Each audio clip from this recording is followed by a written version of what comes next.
Hello everyone, welcome to success with Rai academy. 29 फरवरी 2024 के दैनिक जागरण के राष्ट्रीय संस्करण को आज के इस वीडियो में हम डिस्कस करेंगे। तो चलिए वीडियो को स्टार्ट करते हैं। और यहां पर सबसे जो मेन हेडिंग बनाई गई है वो है कि अभी बची सुक्खू सरकार पर संकट है अभी भी बरकरार। ये नौबत तब आई है जब राज्यसभा के चुनाव हो रहे थे और जो कांग्रेस के प्रत्याशी थे अभिषेक मनु सिंघवी, उन्हें हार का सामना करना पड़ा था, जबकि बहुमत था कांग्रेस के पास। 68 विधानसभा सीटें हैं हिमाचल प्रदेश में और वहां पर 40 में जीती थी कांग्रेस और 34 और पक्ष में वोट पड़े और 34 विपक्ष में वोट पड़े अभिषेक मनु सिंघवी के। उसके बाद निर्णायक वोटिंग होती है, उसमें भाजपा प्रत्याशी जीत गए थे। तो ये एक तरीके से माना जा रहा था या माना जा रहा है कि जो सुक्खू गवर्नमेंट है वो कहीं ना कहीं अल्पमत में आ गई है। इसको लेकर जो भाजपा है वो राज्यपाल से मिली और उन्होंने बोला कि सरकार अल्पमत में है, उन्हें प्रस्ताव दिया जाए सरकार बनाने का।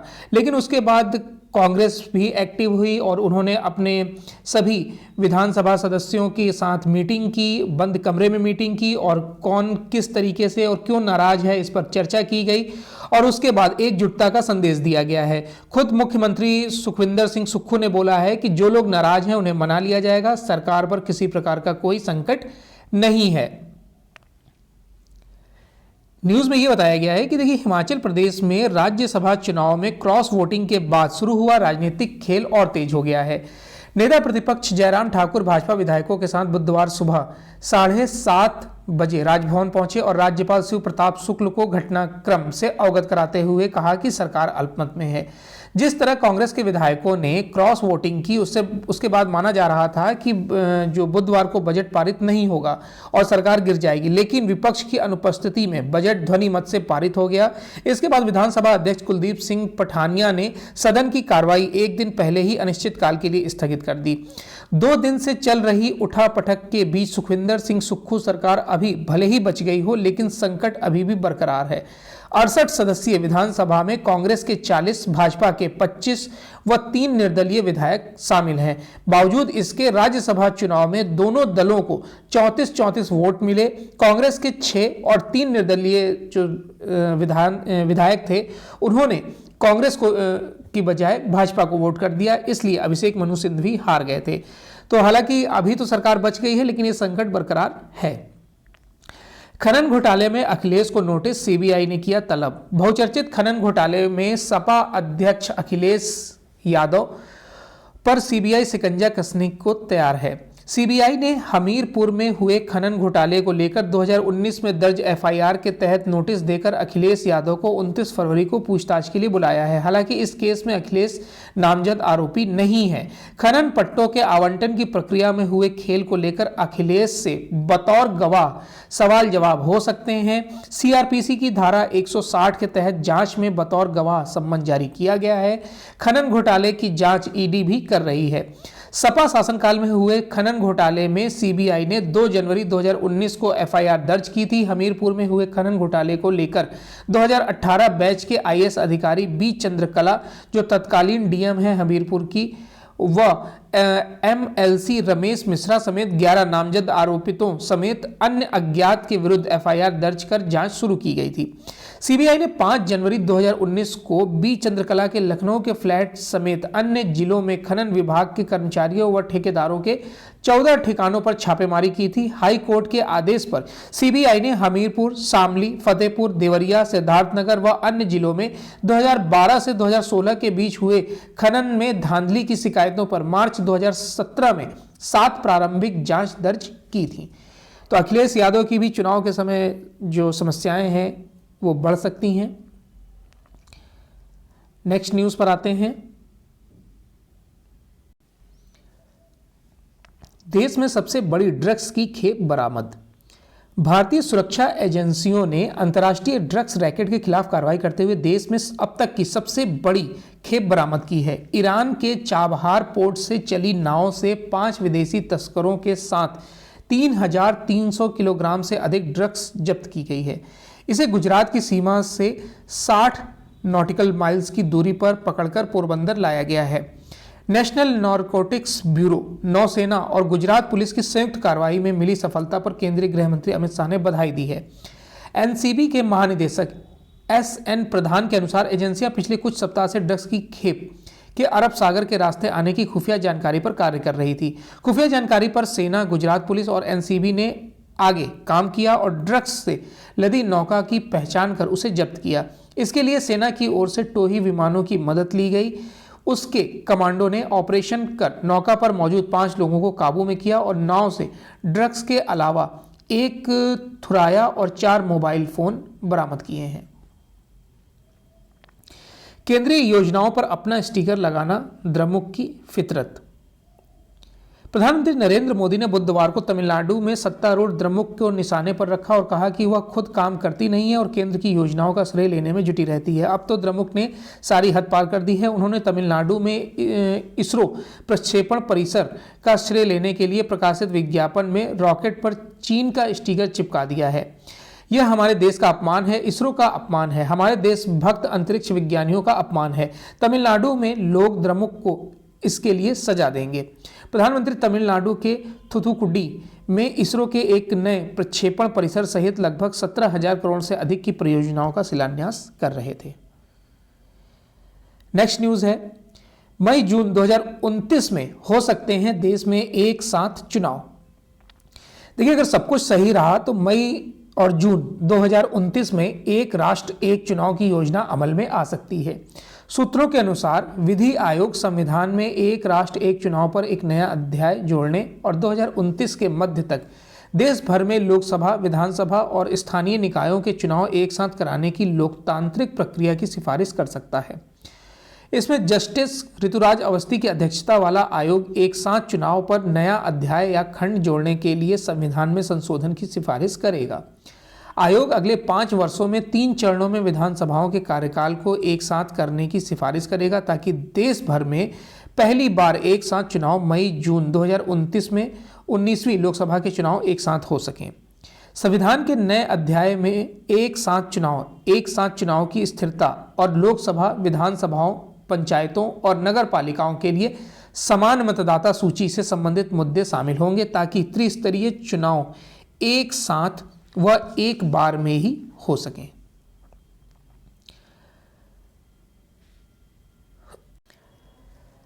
नेक्स्ट न्यूज है, मोदी बिहार से देश को सौंपेंगे रिकॉर्ड 1.64 लाख करोड़ की परियोजनाएं। वर्ष 2047 तक भारत को एक विकसित देश बनाने का लक्ष्य निर्धारित करने वाले प्रधानमंत्री नरेंद्र मोदी शनिवार को औद्योगिक भारत की एक नई तस्वीर पेश करेंगे। बिहार के बेगूसराय जिले से मोदी एक साथ पेट्रोलियम, रसायन व उर्वरक और रेलवे सेक्टर में 1,64,077 करोड़ रुपए की दर्जनों राष्ट्रीय परियोजनाओं का शिलान्यास उद्घाटन करेंगे। यह सिर्फ पीएम मोदी के कार्यकाल के दौरान ही नहीं बल्कि आजाद भारत में पहली बार एक साथ इतनी सारी औद्योगिक परियोजनाओं की शुरुआत होगी। इनमें से कुछ परियोजनाएं बिहार की होंगी जबकि कुछ परियोजनाएं महाराष्ट्र, आंध्र प्रदेश, पंजाब, हरियाणा और कर्नाटक की भी होंगी। इस कार्यक्रम को बिहार में आयोजित करके प्रधानमंत्री मोदी एक साथ 2 संदेश देने का कार्य करेंगे। एक तो राज्य की चुनावी बिसात पर वह जदयू और भाजपा सरकार को बिहार का विकास करने वाले गठबंधन के तौर पर पेश करेंगे और साथ ही औद्योगिक क्रांति में हमेशा पिछड़ने वाले जो बिहार है उसको देश के औद्योगिक मंच पर रेखांकित करेंगे। पेट्रोलियम मंत्रालय के उच्च सूत्रों ने बताया कि प्रधानमंत्री की तरफ से पेट्रोलियम सेक्टर में 1,49,823 करोड़ रुपए की कुल 39 परियोजनाओं की शुरुआत होगी। इसमें से 6 परियोजनाएं बिहार केंद्रित होंगी, जैसे 11,412 करोड़ रुपए की लागत से बरौनी रिफाइनरी का विस्तार, 2,115 करोड़ रुपए वाली पारादीप हल्दिया दुर्गापुर पाइपलाइन का जो विस्तार है वो राष्ट्र को सौंपा जाएगा।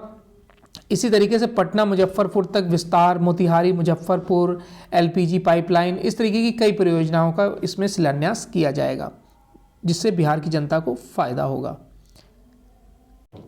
नेक्स्ट न्यूज़ है कि 100% मतदान केंद्रों की कराई जाएगी वीडियोग्राफी और वेब कास्टिंग।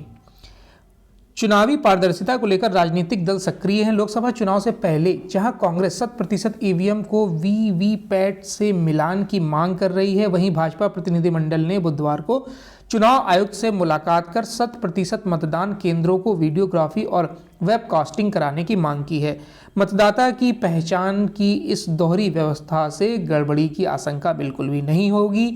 अभी करीब 50% मतदान केंद्रों पर ही यह दोहरी व्यवस्था की जाती है। रेल मंत्री अश्विनी वैष्णव और भाजपा के राष्ट्रीय महासचिव अरुण सिंह की अगुवाई में चुनाव आयोग पहुंचे भाजपा प्रतिनिधिमंडल ने इस दौरान चुनाव आयुक्त अरुण गोयल से मुलाकात कर उन्हें चुनावी पारदर्शिता के लिहाज से और भी कई सुझाव दिए हैं। इनमें राज्यों में गठित होने वाली media control and monitoring committee से जुड़ी व्यवस्थाओं को और अधिक पारदर्शी बनाने की मांग की गई है। साथ ही बताया गया है कि पिछले चुनाव के दौरान दिल्ली में कमेटी ने प्रचार से जुड़ी उसकी एक अनुमति देने में 10 दिन का समय लगा दिया था। भाजपा ने इस दौरान आयोग के सामने मतदाताओं की सुविधा से जुड़ा भी एक मुद्दा प्रमुखता से रखा, जिसमें यह मांग की गई कि मतदाताओं की सुविधा के लिए बहुमंजिला भवनों और हाउसिंग सोसाइटी में मतदान केंद्र खोला जाए। इससे अभी मतदान में हिस्सा लेने से बचने वाले लोग भी आसानी से वोट कर सकेंगे। नौकरी की तलाश होगी आसान, एआई से भी कर सकेंगे साक्षात्कार की तैयारी। इंजीनियरिंग और प्रबंधन की पढ़ाई कर रहे छात्र छात्राओं के लिए नौकरी की तलाश करना अब आसान होगा। अखिल भारतीय तकनीक शिक्षा परिषद यानी कि AICTE इसे लेकर नौकरियां व उससे जुड़ी तैयारियों में मदद करने वाले प्रमुख नेटवर्किंग प्लेटफॉर्म अपना.com के साथ करार किया है। शिक्षा मंत्री धर्मेंद्र प्रधान की मौजूदगी में दोनों ने करार पर हस्ताक्षर किए हैं। इसके तहत नौकरी की तलाश कर रहे छात्रों को AI यानी कि आर्टिफिशियल इंटेलिजेंस की मदद से साक्षात्कार की भी तैयारी कराई जाएगी। इस सुविधा का लाभ AICTE से संबद्ध संस्थानों के छात्र ले सकेंगे। इसके लिए AICTE के करियर पोर्टल पर रजिस्ट्रेशन कराना होगा। इसके बाद कोई भी छात्र नौकरी व इंटर्नशिप के अवसरों के व्यापक नेटवर्क का लाभ उठा सकेगा। यह AI की मदद से रिज्यूम बनाने और साक्षात्कार आदि की तैयारी में भी मदद करेगा। इसके साथ ही 2024 की तीसरी तिमाही तक पोर्टल पर विभिन्न उद्योगों के साक्षात्कार की तैयारी के लिए AI एडेड टूल और सैलरी असेसमेंट की सुविधा भी उपलब्ध कराई जाएगी। जम्मू कश्मीर के अलगाववादी संगठन मुस्लिम कॉन्फ्रेंस के 2 गुट प्रतिबंधित। जम्मू कश्मीर में आतंकी और अलगाववादी तंत्र के समूल नाश के अभियान को जारी रखते हुए केंद्र सरकार ने बुधवार को अलगाववादी मुस्लिम कॉन्फ्रेंस के दोनों गुटों पर भी प्रतिबंध लगा दिया है। मुस्लिम कॉन्फ्रेंस के एक गुट का नेतृत्व प्रोफेसर अब्दुल गनी भट्ट करता है और दूसरे गुट की कमान गुलाम नबी सुमजी ने संभाल रखी है। गुलाम नबी सुमजी पूर्व विधायक हैं। अलगाववादी और आतंकी गतिविधियों में संलिप्तता के आधार पर जम्मू कश्मीर में बीते 5 वर्षों में प्रतिबंधित होने वाला मुस्लिम कॉन्फ्रेंस 5वां अलगाववादी संगठन है। उत्तराखंड के राज्यपाल ने राष्ट्रपति को भेजा UCC विधेयक। उत्तराखंड के राज्यपाल ने विधानसभा से पारित समान नागरिक संहिता विधेयक को बुधवार को राष्ट्रपति के पास भेज दिया है। राष्ट्रपति की स्वीकृति शीघ्र मिली तो लोकसभा चुनाव से पहले ही यह कानून अस्तित्व में आ सकता है। देश को स्वतंत्रता मिलने के बाद उत्तराखंड ऐसा पहला राज्य है जिसने UCC बनाने की पहल की है। मुख्यमंत्री पुष्कर सिंह धामी के नेतृत्व वाली भाजपा सरकार ने इसी माह 5 से 7 फरवरी तक विधानसभा का विस्तारित सत्र आहूत किया था। 7 फरवरी को विधानसभा ने विधेयक को पारित कर दिया था। राज्यपाल लेफ्टिनेंट जनरल गुरमीत सिंह ने अपनी स्वीकृति देने के बाद विधेयक को राष्ट्रपति के पास भेज दिया है।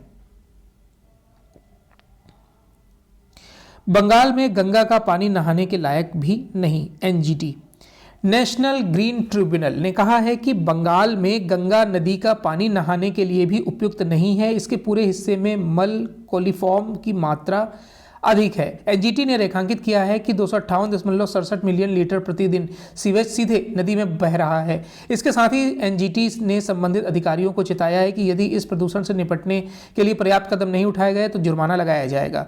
NGT प्रत्येक जिले और राज्य में गंगा के प्रदूषण की रोकथाम, नियंत्रण और कमी से संबंधित एक मामले की सुनवाई कर रहा था जहां से गंगा नदी या उसकी सहायक नदियां बहती हैं। NGT के अध्यक्ष जस्टिस प्रकाश श्रीवास्तव और सुधीर अग्रवाल, A सेंथिलवेल और अफरोज अहमद की पीठ ने कहा कि बंगाल के उत्तर 24 परगना, मुर्शिदाबाद मालदा, हुगली, पूर्व वर्धमान, हापुड़, पूर्व मेदिनीपुर और दक्षिण 24 परगना के जिला मजिस्ट्रेट ने अपनी रिपोर्ट दायर की है।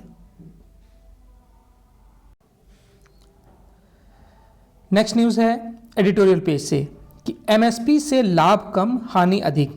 यदि सच में किसानों की मदद करनी है तो एमएसपी और रियायती बिजली, पानी, खाद की जगह नगद आर्थिक सब्सिडी पर विचार करना होगा। इसी पर यह आर्टिकल लिखा गया है। लेखक बीबीसी हिंदी के पूर्व संपादक हैं।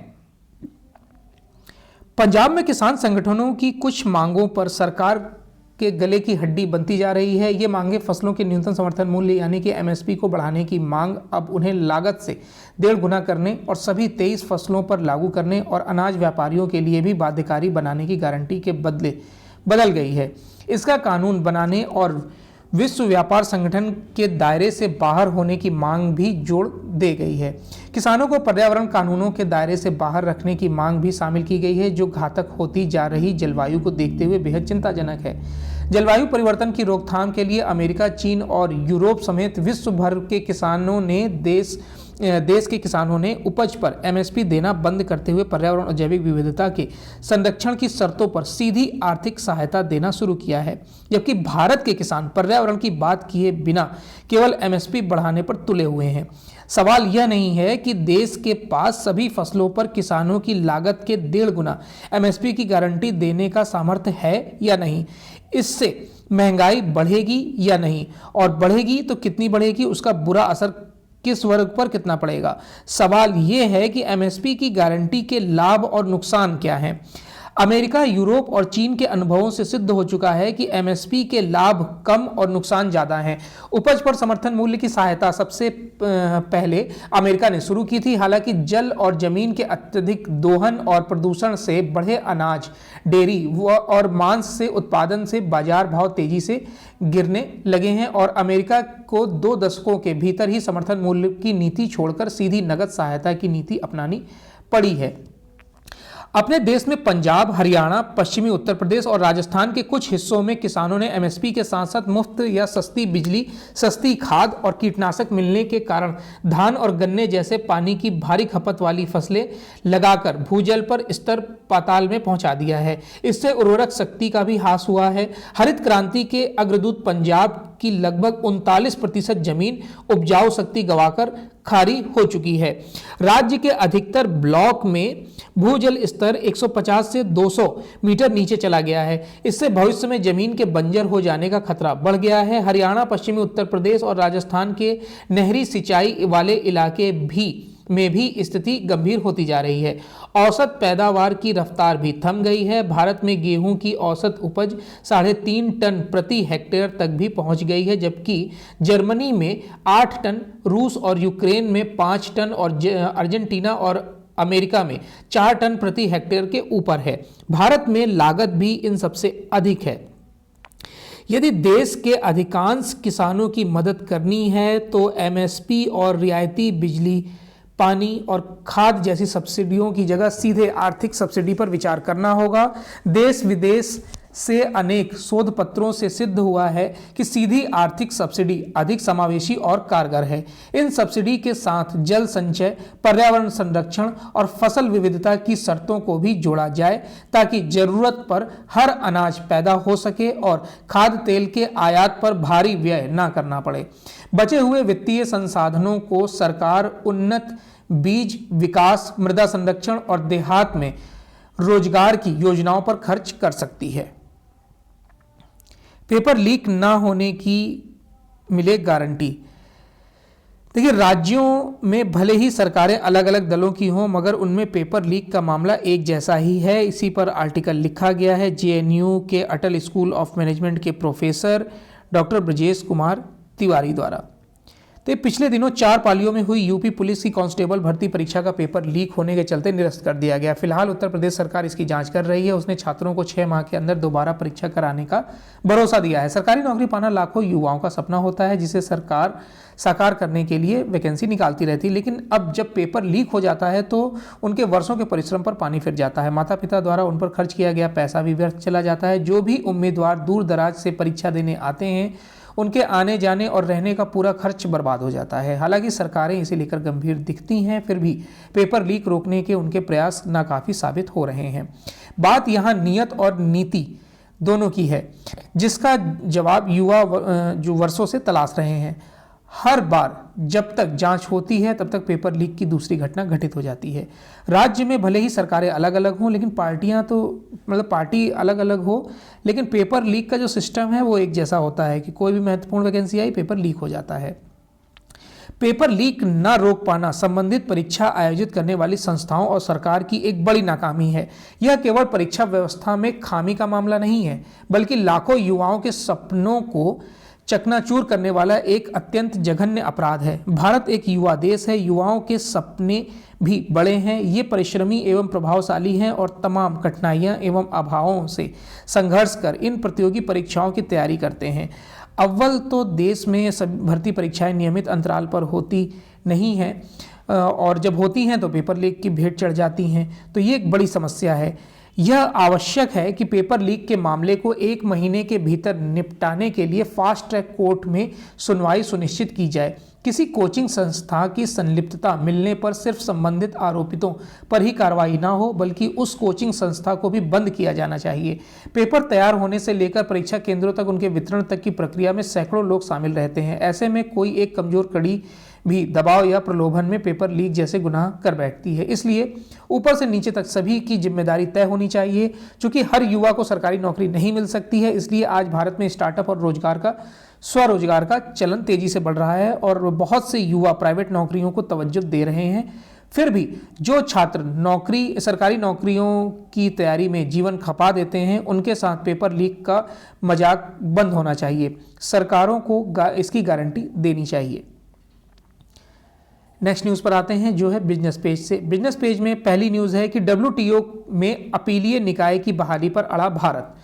भारत ने WTO के मिनिस्ट्रियल कॉन्फ्रेंस 13 में बुधवार को विवाद निपटान समाधान को लेकर कड़ा रुख अख्तियार किया है। भारत ने कहा है कि किसी अन्य सुधार कार्यक्रम पर आगे बढ़ने से पहले अपीलीय निकाय को बहाल करना जरूरी है, ताकि वैश्विक व्यापार के मुद्दों का समाधान निकाल सकें। WTO के अपीलीय निकाय के सदस्यों की नियुक्ति नहीं होने से यह निकाय पिछले 5 सालों में निष्क्रिय पड़ा है। अमेरिका के अड़ंगे की वजह से अपीलीय निकाय के सदस्यों की नियुक्ति नहीं हो पा रही है। अपीलीय निकाय के निष्क्रिय होने से सैकड़ों विवादित मामले लंबित हैं। भारत ने MC13 में अपना रुख स्पष्ट करते हुए कहा कि विवादित व्यापारिक मामलों को सुलझाने के लिए अपीलीय निकाय का नहीं होना WTO की साख पर सवाल खड़ा करता है। अत्यधिक अमीरों की संख्या 6% बढ़ी है। भारत में अत्यधिक अमीर व्यक्तियों की संख्या बीते साल यानी कि 2023 में सालाना आधार पर 6% बढ़कर 13,263 हो गई है। नाइट फ्रैंक इंडिया की एक रिपोर्ट के मुताबिक देश में बढ़ती समृद्धि के कारण अति उच्च नेटवर्थ वाले व्यक्तियों की संख्या 2028 तक बढ़कर 20,000 हो जाएगी। और इस न्यूज़ में कुछ खास नहीं है। 6.9% रह सकती है आर्थिक विकास दर। ब्रिटेन, जर्मनी, जापान जैसे देशों की अर्थव्यवस्था में मंदी के स्वर सुनाई दे रहे हैं, लेकिन इससे भारत की विकास दर पर कोई खास असर होता नहीं दिख रहा है। खास तौर पर तीसरी तिमाही यानी अक्टूबर से दिसंबर 2023 के दौरान लाल सागर में अस्थिरता होने के बावजूद भारत की आर्थिक विकास दर 6.7 से 6.9% रहने के आसार हैं। यह अनुमान बुधवार को SBI ने अपनी शोध रिपोर्ट इकोरैप में लगाया है। वैसे यह अनुमान RBI की तरफ से इसी तिमाही के लिए लगाए गए अनुमान 7% से थोड़ा कम है। गाजा में युद्ध विराम पर नहीं बन रही है बात। देखिए, अमेरिका के राष्ट्रपति जो बाइडेन ने मुस्लिमों के पवित्र रमजान महीने में गाजा में युद्ध विराम रहने के संकेत दिए हैं, लेकिन इजराइल और हमास के रुख से नहीं लग रहा है कि समझौता नजदीक है। गाजा में रमजान की शुरुआत 10 मार्च से होगी।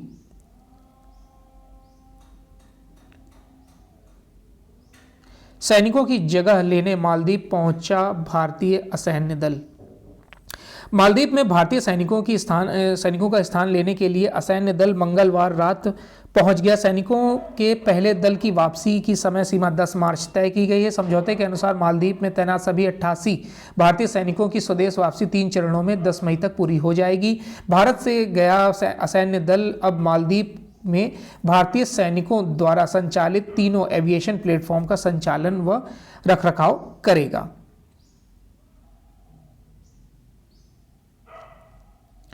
पाक में नई सरकार जल्द, पीएम होंगे शहबाज। पाकिस्तान में नई सरकार के जल्द गठन की उम्मीद जग गई है। प्रधानमंत्री पीएमएलएन ने बुधवार को शहबाज शरीफ को प्रधानमंत्री के लिए नामित कर दिया है। गठबंधन सरकार का नेतृत्व करेंगे। इसके साथ ही पीएमएलएन के वरिष्ठ नेता सरदार अयाज सादिक को नेशनल असेंबली के स्पीकर की जिम्मेदारी दी गई है। तो ये आज का 29 फरवरी 2024 का दैनिक जागरण का राष्ट्रीय संस्करण था। आई होप आपको वीडियो अच्छा लगा होगा। अगर वीडियो अच्छा लगा हो तो लाइक और शेयर कर दीजिएगा। वीडियो देखने के लिए धन्यवाद।